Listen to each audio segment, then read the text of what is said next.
Kwa majina naitwa Musa Ramadhani Kilakala, mkuu wa wilaya Morogoro. Leo nimekuja kujiandikisha katika daftari la kudumu la wapiga kura ambalo linaongozwa na Tume Huru ya Uchaguzi.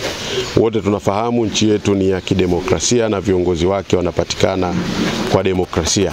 Kwa Tume Huru ya Uchaguzi ipo katika wilaya ya Morogoro kwa muda wa siku 7 kuanzia leo Jumamosi tarehe 1 mpaka tarehe 7 siku ya Ijumaa. Nichukue fursa hii kualika na kuwakaribisha wananchi wa wilaya Morogoro waje kuboresha taarifa zao, wale ambao wamehama kutoka eneo moja kwenda eneo lingine. Lakini nichukue fursa hii kualika wale ambao walikuwa hawajatimiza umri wa miaka 18 waje kuandikisha taarifa zao katika daftari la kudumu la wapiga kura ambalo lipo katika wilaya yetu ya Morogoro. Lakini nichukue fursa hii pia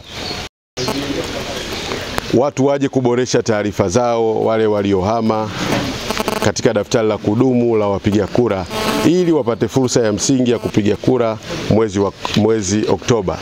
Ndugu zangu, Watanzania wenzangu, wananchi wenzangu wa wilaya ya Morogoro, hii ni fursa ambayo ipo katika wilaya yetu ya Morogoro, tuitumie. Wengi tunalalamika kwamba vitambulisho vya kupigia kura hatuna, lakini sasa Tume Huru ya Uchaguzi iko katika wilaya ya Morogoro. Twendeni katika vituo vya kujiandikisha ili tukapate vitambulisho vyetu, tupate haki ya msingi ya kupiga kura mwezi Oktoba.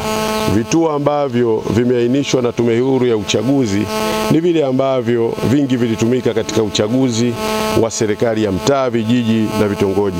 Kwa nichukue fursa hii kuwakaribisha wakazi wote wa wilaya ya Morogoro, tulitumie fursa hii ambayo tunayo katika wilaya yetu ili tuboreshe taarifa zetu.